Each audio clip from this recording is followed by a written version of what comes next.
Hi, ಎಲ್ಲರೂ ಹೇಗಿದ್ದೀರಾ? I hope ನೀವೆಲ್ಲರೂ ಆರಾಮಾಗಿದ್ದೀರಾ ಅಂತ ಅಂದ್ಕೊಳ್ತಿದ್ದೀನಿ. ಎಸ್, ನಾನು ಕೂಡ ಆರಾಮಾಗಿದ್ದೀನಿ.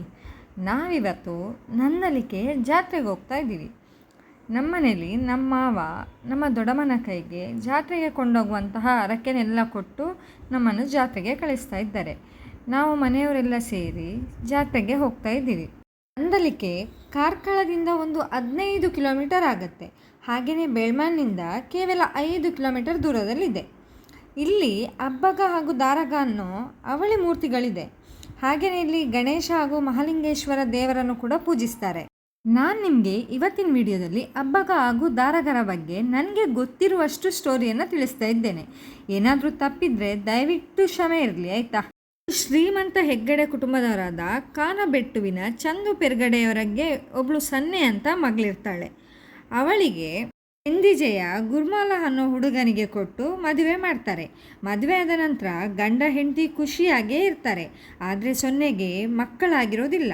ಮಕ್ಕಳಾಗದ ಕಾರಣ ತನ್ನ ತಂಗಿ ಗಿಂಡಿಯ ಮೈನೆರೆದಾಗ ಆಚರಿಸುವಂಥ ನೀರಬ್ಬಕ್ಕೆ ಸೊನ್ನೆಯನ್ನು ಬರಬರದಾಗಿ ಊರಿನ ಮಹಿಳೆಯರೆಲ್ಲ ತಿಳಿಸ್ತಾರೆ.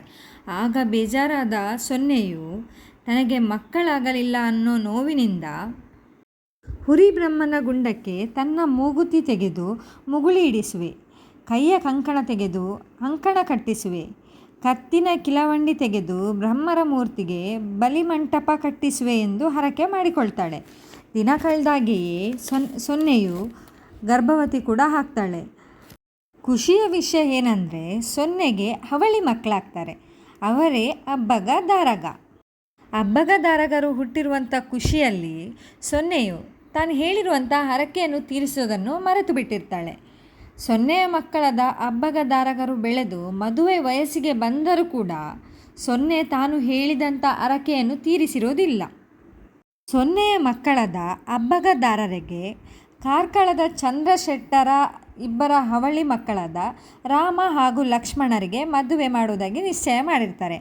ಒಂದು ದಿನ ಸೊನ್ನೆ ಹಾಗೂ ಸೊನ್ನೆಯ ಗಂಡ ಅಬ್ಬಗ ದಾರಗರ ಮದುವೆಯ ಆಮಂತ್ರಣ ಪತ್ರಿಕೆಯನ್ನು ಊರಿನವರಿಗೆ ಹಂಚಲಿಕ್ಕೆ ಹೋಗುವಾಗ ದಾರಿಯಲ್ಲಿ ಹುರಿಬ್ರಹ್ಮ ದೇವರು ಒಬ್ಬ ಬ್ರಾಹ್ಮಣನ ರೂಪದಲ್ಲಿ ಸಿಗ್ತಾರೆ.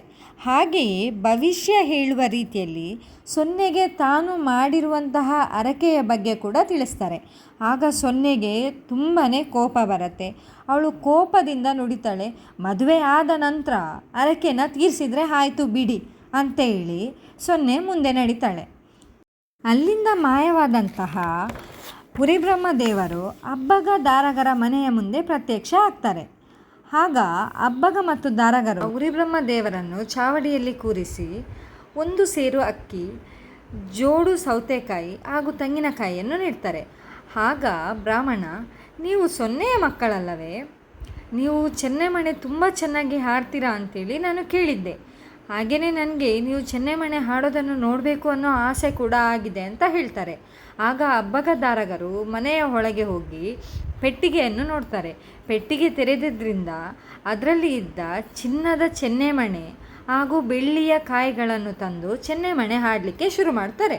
ಆಟದಲ್ಲಿ 3 ಬಾರಿಯೂ ಅಬ್ಬಗ ಸೋಲ್ತಾಳೆ. ಹಾಗಾಗಿ ಗೆದ್ದಂಥ ದಾರಗ ಅಬ್ಬಗಳಿಗೆ ರೇಗಿಸ್ತಾಳೆ. ಮುಂದೆ ಏನಾಯ್ತಂತ ಈ ಚಂಡೆ ವಾದ್ಯ ಮುಗ್ದ ನಂತರ ಹೇಳ್ತೀನಿ, ಆಯಿತಾ?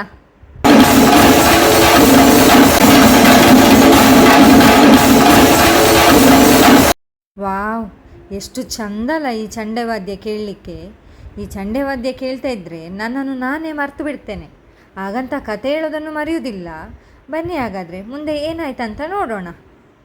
ಅದೌದು, ನಾನು ಕಥೆಯನ್ನು ಎಲ್ಲಿ ನಿಲ್ಲಿಸಿದ್ದೆ ಹೇಳಿ? ಹಾಂ, ನೆನಪಾಯಿತು. ದಾರಗ ಹಬ್ಬಗಳಿಗೆ ರೇಗಿಸಿದ್ದು ಅಲ್ವಾ? ಈಗ ನಮಗೆ ಆದರೂ ಸಹ ಹಾಗೇನೆ ಅಲ್ವಾ? ಯಾರಾದರೂ ರೇಗಿಸ್ತಾ ಇದ್ದಾರೆ ಅಂದರೆ ಕೋಪ ಬಂದೇ ಬರುತ್ತೆ. ಹಾಗೆಯೇ ಹಬ್ಬಗಳಿಗೆ ಕೂಡ ಕೋಪ ಬರುತ್ತೆ. ಕೋಪದಿಂದ ಚೆನ್ನೆಮಣೆ ತಗೊಂಡು ದಾರಗಳ ತಲೆಗೆ ಹೊಡಿತಾಳೆ. ಪೆಟ್ಟು ಸ್ವಲ್ಪ ಬಲವಾಗಿಯೇ ಬಿದ್ದಿದ್ದರಿಂದ ದಾರಗ ಸಾವನ್ನಪ್ತಾಳೆ. ಇದನ್ನೆಲ್ಲ ನೋಡ್ತಾ ಇದ್ದ ಬ್ರಾಹ್ಮಣ ಹಬ್ಬಗಳಿಗೆ ಹೇಳ್ತಾರೆ, ನೀನು ಬದುಕುವುದಕ್ಕಿಂತ ಬಾವಿಗೆ ಹಾರಿ ಸಾಯೋದು ಒಳ್ಳೆಯದು ಅಂತ.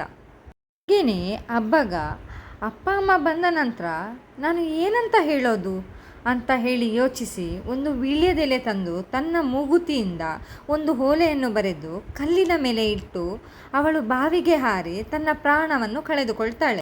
ಸೊನ್ನೆ ಹಾಗೂ ಸೊನ್ನೆಯ ಗಂಡ ಮನೆಗೆ ಬಂದು ನೋಡುವಾಗ 2 ಶವಗಳು ಬಾವಿಯಲ್ಲಿ ಹಿಂಗಾರದ ಹೂವಿನ ರೂಪದಲ್ಲಿ ತೇಲ್ತಾ ಇರತ್ತೆ.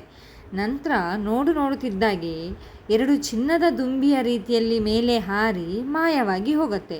ಇದನ್ನೆಲ್ಲ ನೋಡ್ತಾ ಇದ್ದ ಊರಿನ ಜನರಿಗೆ ತುಂಬನೇ ಆಶ್ಚರ್ಯ ಆಗತ್ತೆ.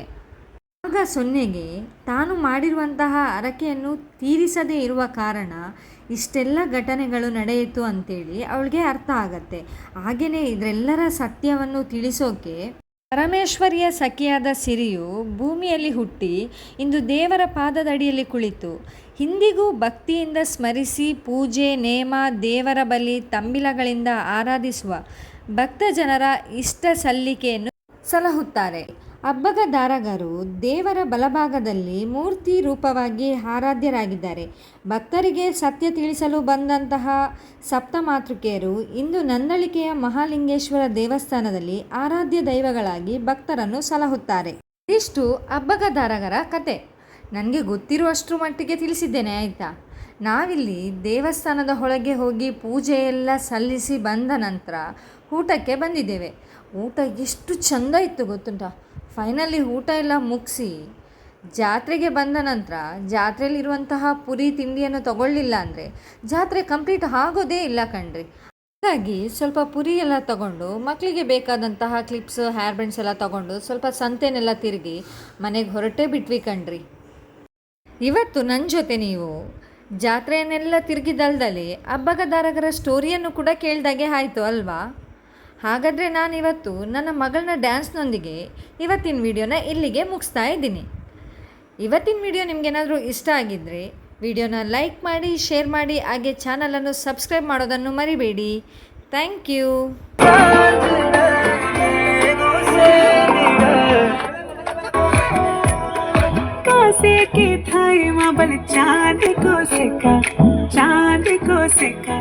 मैं तेरी रानी तू मेरे हुकुम को एक हवल हुकुम